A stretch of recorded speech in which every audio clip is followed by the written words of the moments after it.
welcome to this very special edition of Startup Street. I'm Ritu Singh and we're coming to you from the Global Fintech Festival right here in the financial capital of Mumbai at Bandra Kurla Complex.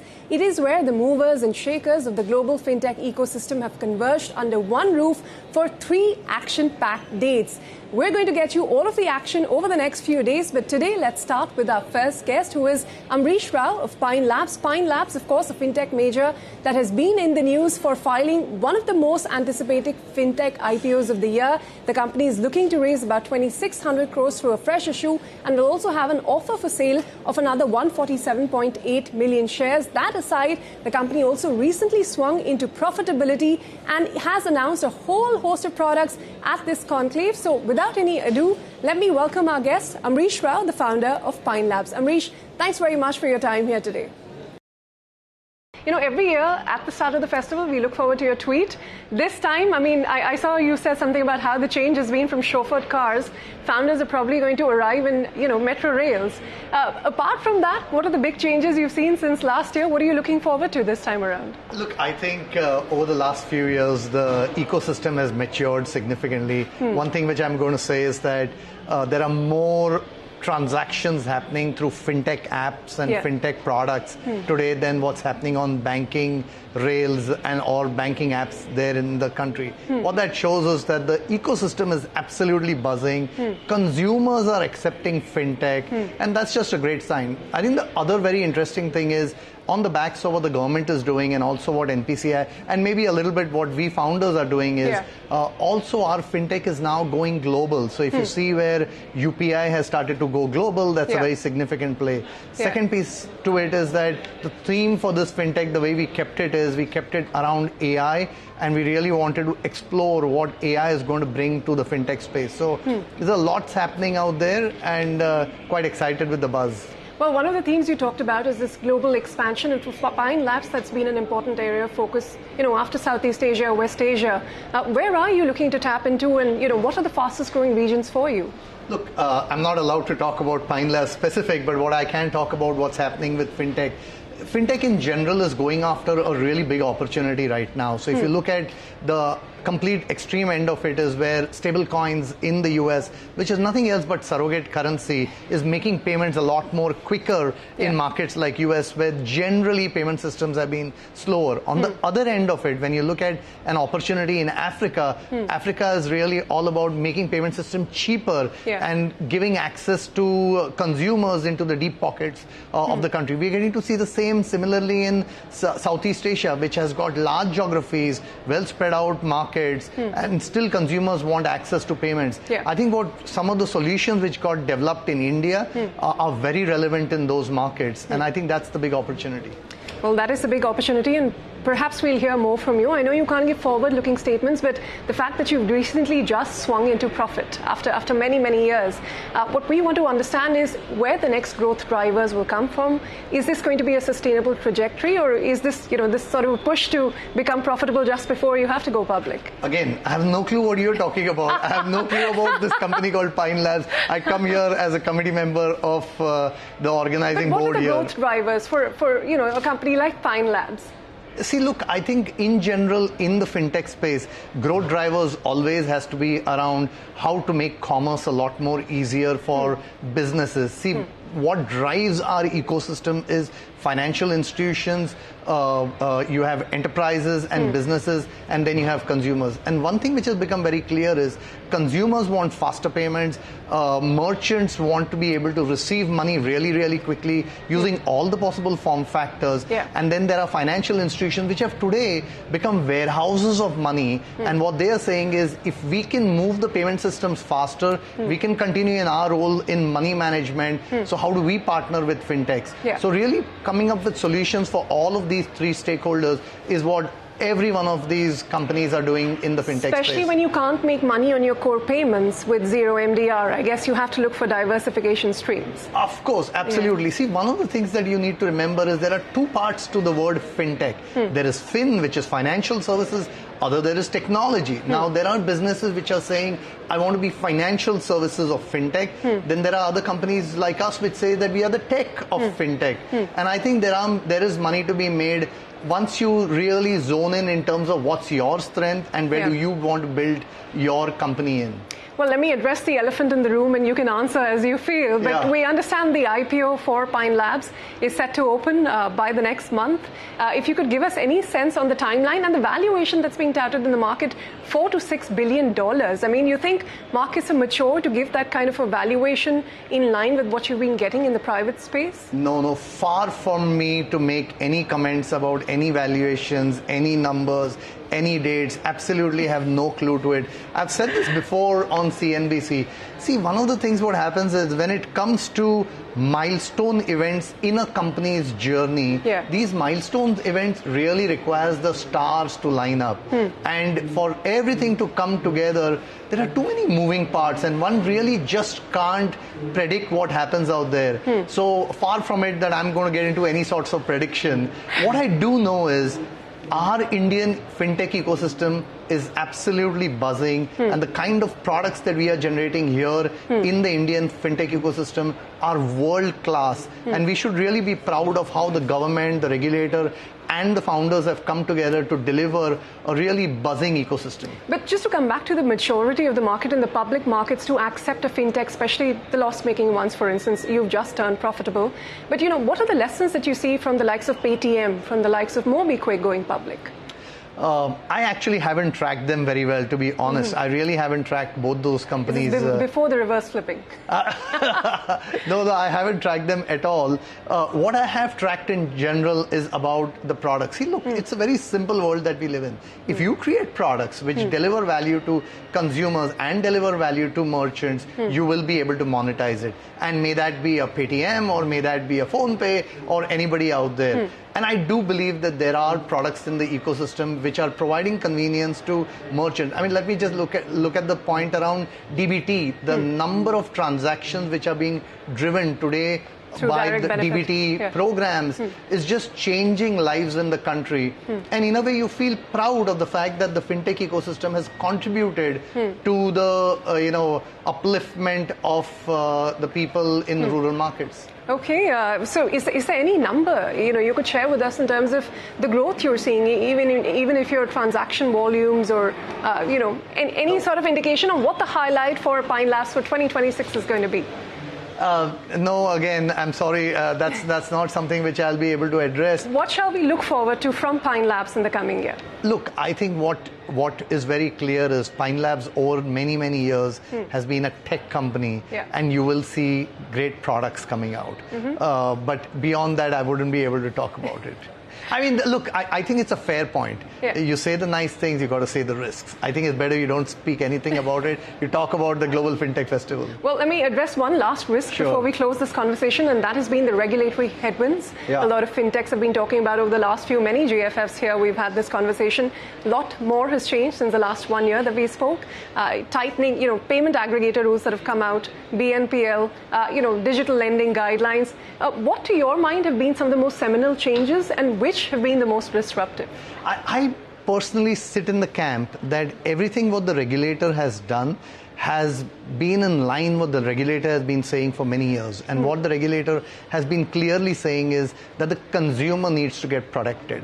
You cannot run under the excuse which says that the consumer did not understand. It is almost the fintech or the financial institution's job to ensure that the consumer understands everything. Only then the consumer actually participates. So all actions of RBI has been extremely consistent.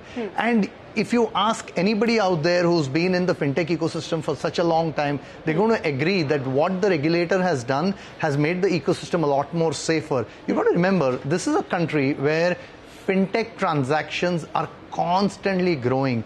There is no country in the world of this kind. Yeah, well, finally, Amrish is the organizers, one of the organizers of GFF. You're going to be interfacing with a whole lot of investors, regulators. What will be the top ask as a fintech?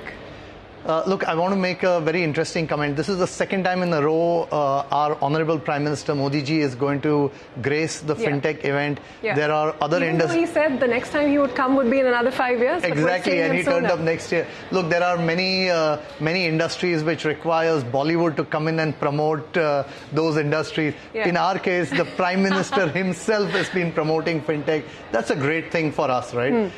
If you ask what do we require, see, at the end of the day, every industry is just trying to ensure all the various stakeholders are supporting their growth. The way I would say this is, in the country today, the highways have been laid out. Now it's the job of the founders and the businesses to build applications which ride on that infrastructure. And that's all that we all are trying to do out here in India. And then NPCI continues to be at the forefront, and fintechs follow, lagging behind in innovations. I keep saying this. I think NPCI is the most valuable fintech coming out of India. So, well, you have to check NPCI's valuation because that is the most valuable fintech coming out of India. Well, we'll wait to see that moment happen. That'll be something to watch out for. Amrish, thank you so much for your time, and we wish you the best with the event. Thank you. Thank you very much. Well, as India's fintech ecosystem evolves, at the center of it, driving the innovation, is RBI Innovation Hub. And our next guest today is Sahil Kini, the newly appointed CEO of RBI Innovation Hub. Sahil, thank you so much for taking time out for us here at the Global Fintech Festival. You've just taken over this new responsibility, but start by setting the context for us in the larger ecosystem of RBI's regulatory framework for fintechs. And there's a lot that's been said about whether it is pro-growth or whether it is inhibiting and so on and so forth. But what is the role that RBI Innovation Hub will play when it comes to fostering innovation for the fintechs of India today? Well, thank you for having me, Ritu. The RBI Innovation Hub is a wholly owned subsidiary of the RBI. RBI has a few other subsidiaries that carry out other functions. Our charter specifically is threefold. The first is asking the question, what does India need 5 to 10 years from now? And doing applied research and building prototypes and proofs of concept around those kind of ideas. Building and scaling digital public infrastructure, new digital public infrastructure for India. And the third is ecosystem engagement. So, which is working with fintechs and startups and universities and academia and connecting them to the regulated ecosystem and bringing new ideas from the outside world into fintech. So that is our kind of threefold mandate. And we explore each of those in a fair degree of detail. What should we expect next? I mean, what's next on the agenda after all of these? And we'll get to ULI in a bit again. Currently, building a DPI is not a trivial exercise. Absolutely not, no. A lot of our focus currently is on building and scaling all of this and driving adoption. Like I said, there are frontier areas where we are conducting research, but it's not yet at a phase where I can say this is something. No hints you can drop at the moment. Not right now. Okay, let's get back to Unified Lending Interface, ULI, which you said is touted as it'll be for payments for lending, what UPI has been for payments. What has the project shown you so far of the utility, and what has the experience been? Any numbers you could share? Absolutely. And how soon could it be scaled, more commercially across more banks? So ULI is actually scaling quite well already. The concept here is to build a universal API gateway where every single data point that is required by a regulated entity, specifically a lender, to open an end-to-end digital loan journey is made available on a single platform. So if you look at an account opening journey, you start with KYC, then you get more data about the individual so that you can validate that person, and you get data about either the assets or the transactions of the individual so that you can underwrite and assess the credit worthiness of the individual. And there are a bunch of other checks that are carried out when this account is being opened. What we're doing is we're working with every single provider of this data to aggregate all of this onto a single platform. For example, in the case of financial inclusion, we talked about land record data being very useful for getting credit. Kisan Credit Card is one product, but several other kinds of loans can be unlocked by unlocking government data that is available about a person. So if I get data about from the Ministry of Road Transport and Highways, then auto loans for second-hand vehicles becomes a lot easy. If I get more data that you can validate from say, the income tax department. The personal loans can become much more secure. If we get dairy pouring data, then loans to milk cooperatives become that much more enabled. So the idea is we aggregate all these data sources onto a single platform, and we have several lenders of all stripes and sizes who come and integrate with these APIs. And it becomes a lot easier for them because instead of managing multiple vendors, they just come to ULI, and it's better for all the data providers because all the lenders are already on ULI. So we've had some very good adoption so far. We have close to 60 banks and other NBFCs that have integrated with ULI already. Well over 100 data service providers that are already on ULI. And we are in the process of scaling this even further to ensure that every cooperative bank, every regional rural bank are all on ULI and building these end-to-end digital journeys so that more and more Indians get access to credit purely digitally. Speaking of the mule hunter that you referred to earlier, as more and more financial services get digitized, the concern about cybersecurity risk, to what extent will something like a mule hunter be able to solve the problem? Because, the scammers seem to always be one step ahead of the banks. I think, when it comes to fraud detection, it is always an ongoing challenge. It's not something that you solve one time and it is done. You have to. It's getting easier to scam with AI. And well, when you digitize everything and you reduce frictions for legitimate transactions, that reduction in friction applies to all kinds of transactions. So this, including the unwanted ones. This is the nature of those systems, and therefore it is very important that you build in security, you build in fraud detection. Our Mule Hunter is an AI model that we've deployed in close to 20 banks so far. What's the response been there? We've actually had phenomenal accuracy rates. I mean, we've been able to achieve accuracy rates of close to 90% and detect about 10 times more mule accounts than traditionally were being detected through earlier methods such as rule engines, etc. And then that's just the beginning. We want to roll it out to every single regulated entity and pair it with transaction fraud detection, so that once you have which accounts are suspicious and fraudulent, limiting transaction capabilities from that will go a long way in reducing fraud in the country. Yes, indeed. And thank you, Sahil, for laying that out for us. It's been a pleasure speaking with you. Thanks very much, and we wish you the best with these endeavors. Thank you so much, Fit. Thank you. On that note, we're going to have to take a short break, but don't go anywhere. We're back in just a moment with a special guest.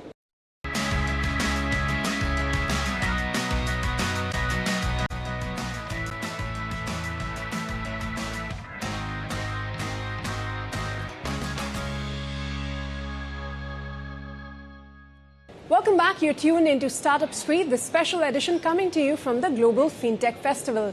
Now, artificial intelligence is shaking up payments, crypto is coming back from the dead, and Gen Z is rewriting the rules on how money moves. And at the center of all of this is PayPal, that has just announced the launch of PayPal World. So let's talk about where that is headed and what PayPal is really betting big on with its founder and CEO, Alex Chriss. Alex Chriss, thank you so much for your time here on CNBC-TV18. AI is shaking up the world, payments, crypto is coming back from the dead. You have Venmo and in emojis getting popular for the Gen Z users, changing how money moves, and PayPal is very much at the center of it. So thank you again for your time here today. Let me start by asking you, the one thing that you've come to Mumbai and learned about Indian fintechs that you want to take back to PayPal, and the one thing that you think Indian fintechs could learn from PayPal. It's probably the same thing, which is just how interconnected the world is. One of the reasons that I'm here is to launch PayPal World and create interoperability across wallets. And so our PayPal and Venmo products, as you mentioned, have 500 million users around the world. And with PayPal World now, we've created a partnership that enables UPI to connect as well. So consumers and merchants want to be able to sell everywhere there are consumers around the world, and we want to create that opportunity. What amazed you most about the speed at which money is moving in India, about the fintech ecosystem in your brief interaction here? There's so much inspiration in innovation right now. Every fintech that I've met with, everybody at this fintech festival that I've spent time with is thinking about what the future is trying to create the future. It's really inspiring. AI has been the buzzword, but for users watching this, what is the one real thing PayPal has done that actually changes the way we deal with money thanks to AI? AI right now is enabling people to just have a conversational commerce transaction. And so giving a catalog that used to just be on a website where you could search through, now turning that into, I just talk to my phone, have a conversation, and be able to complete a transaction. That is the future. But how are you building for the next generation, for the Gen Z and beyond? I mean, they're using Venmo to send emojis instead of money. I mean, what are the different behavioral trends you're seeing with the younger generation, and how is PayPal building for that? Yeah, there's a few trends that we're seeing. First, experiences are important to Gen Z. They're spending more time with their friends and family, and part of that is in commerce transactions. So I'm having a meal with my friends. I want to be able to split that purchase. They're using Venmo or using PayPal to be able to do that. Yeah. The other thing is buy now, pay later. We're seeing a big trend in buy now, pay later for a younger demographic that wants to be able to spread their payments over a short period of time, and be able to increase their purchasing power. What about your presence in India? I mean, you sort of exited the markets in 2021, but you have this cross-border payment aggregator license. Will we see a bigger play from you, perhaps Venmo in India? India is a critical market for us. It's the reason that I'm here. We have amazing teams across the country, and with the new license and the new partnership with UPI across PayPal World, I think you could expect a lot from PayPal in India. Any timeline for that launch? We're in the next few months getting ready for it, so it is imminent. Okay, this is a quick rapid fire, so one word answers and not much time to think, Alex. The first thing you did when you landed in Mumbai? Had tea. Had tea. When is the last time you actually used cash to make payments? I cannot remember. Okay. It's been years. A fintech company in India that impressed you recently or even outside? I spent time with Pine Labs yesterday. Incredible company. All right. Who worries you more, Apple Pay, Stripe, or a startup that we've not even heard of yet? It's all us. We are in our own control of our own destiny. We just have to innovate. 10 years from now, what do you think will be the default mode of payment? Will it be wallets, crypto, or something else? It will absolutely be. It will be wallets. It'll be digital wallets. How you pay, consumers may not even know how they're actually paying. It'll just be a digital wallet. A digital wallet it is. Let's say Elon Musk texts you and says, let's build PayPal 2.0. What are you going to say to him? I have a great job right now. He's happy to come partner with me if he wants. Well, speaking of, the biggest fintech trend that you think is totally overhyped right now, and I'm not talking AI. Trend that's overhyped right now. Domestic crypto. I think it's probably overhyped. I think cross-border crypto is the best first use scenario, but domestic crypto, not for a while. One product or feature you wish PayPal had built first? Mobile phones. Mobile phones, okay. One word to describe the future of money. Fast, secure, seamless. It's all the same things. It's just going to happen. Okay, that's many words. Even faster. Okay, last. One word is hard. Let's say you've got 30 seconds in an elevator with Warren Buffett. If you had to pitch PayPal to invest in, what would you tell him? We are the original fintech. We're the only company that has a two-sided network of consumers and merchants. And when there's this much disruption that's going to happen, you need scale. And all right. We have it. Okay, and when will we see Alex Crisp back in India? Next? I come here quite often, so I would expect within the next year I'll be back. Hopefully at one of our events. Alex, thank you so much. It's been a pleasure talking to you again. Thank you. All right, on that note, that is all that we had in this edition of Startup Street. Thanks so much for tuning in, but stay with us. More news and updates will continue after this short break. Goodbye, and thank you for watching.